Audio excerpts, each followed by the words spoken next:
Hello everyone. So my name is Felix, and this is my first video. I started this channel just to show the different things I build and the ones I'm going to be building in the future. So this is a alpha that the goal is to get it to a CPU one day, someday. But for now, we start small.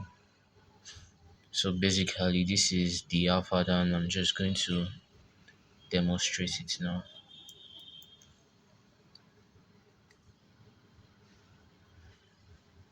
So then I power it, then currently it's on, so I just connect the input. So that's basically it.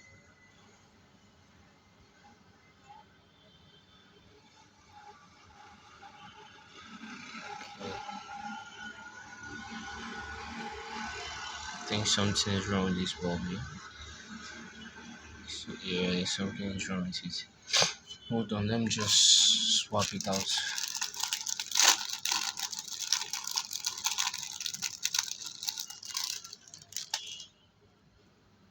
It's not getting as bright as I would expect.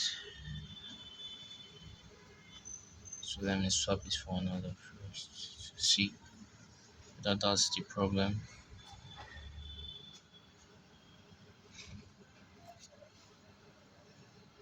So yeah, let's try again. So these are our two inputs A and B. Then yeah, yes, this one is better.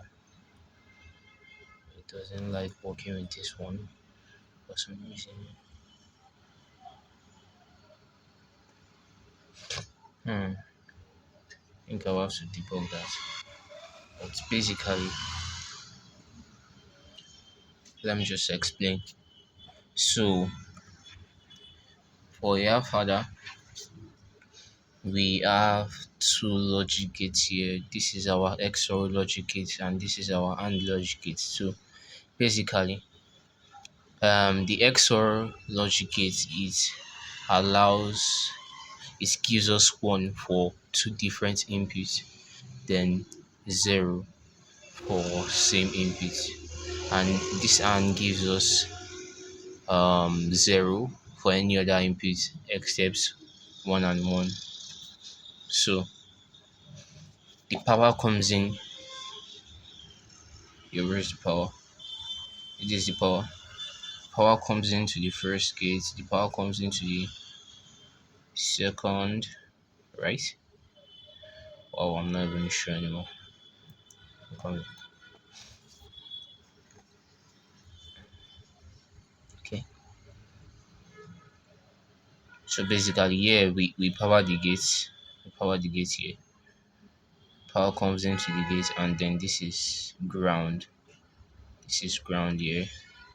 Let me use this. The power is here, then the ground is here. So then when the chip is powered, we can plug in our two inputs and then get an output. So these first two rows, they are inputs. Then this last one that the resistor plugs into is the output. So then these are our two inputs here. We can either connect it to high or low, which which is zero or one and one. So then these two inputs, they give us an output based on the logic gate. So now this logic gate is XOR. So that means if we plug one I, and then one low. Okay, I guess that's why it didn't turn on. I didn't plug to low. I allowed it to float. So if you plug one I and one low, it should, yeah, turn on. And then if you plug,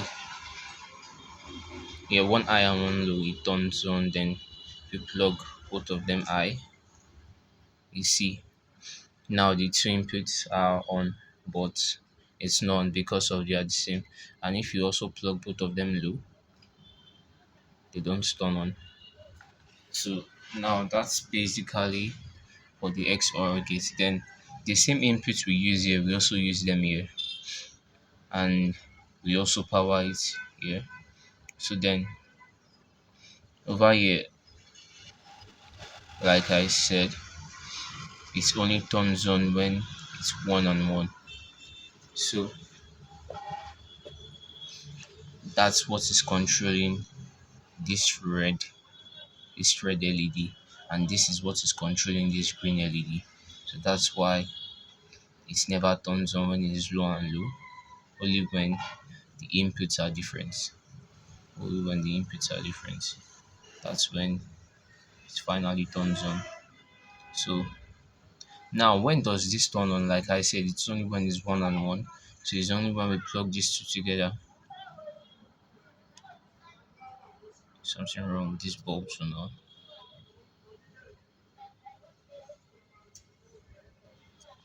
LED, sorry. Check.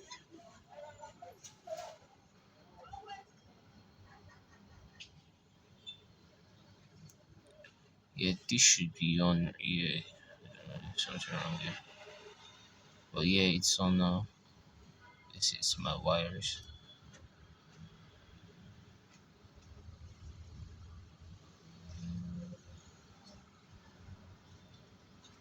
Okay, let's just take it to another room.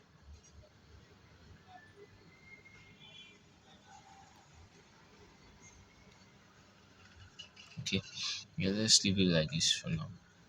So now we can see that when it's one and one, this one turns on. So now this is basically a binary calculator. How is it so? Because in binary we have only 0 and 1, and then when you add, oh, I would not call it a calculator because this is just a very very basic adder called an alpha adder. So this is 1 and 1, and then 1 plus 1 in binary gives you 10. So counting from here, 1 0, that's actually 10.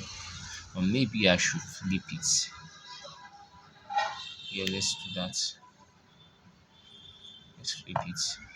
Then bring it closer.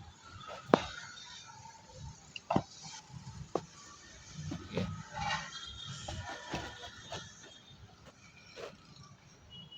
So yeah, this is 1 plus 1, which gives us 10, and then 1 plus 0 gives us 0 1 in two places. That is 0 and 1, and then 0 plus 0 gives us 0 0 0. So that's why it's basically a binary calculator. And then one thing that actually fascinated me, not really relating to the project, is this input. So basically, if you look at them properly, um the positive, yes, the positive is wired to input. The positive is wired to input. So that means whenever we put this on one, it turns to one. It also, then these LEDs, they you are supposed to use a resistor with them. But then this time the resistor is at the negative part, down to ground. So I was a bit shocked that you didn't have to put a resistor before power enters and you can put it after when it's going out. I don't really know how that works, but that's wild.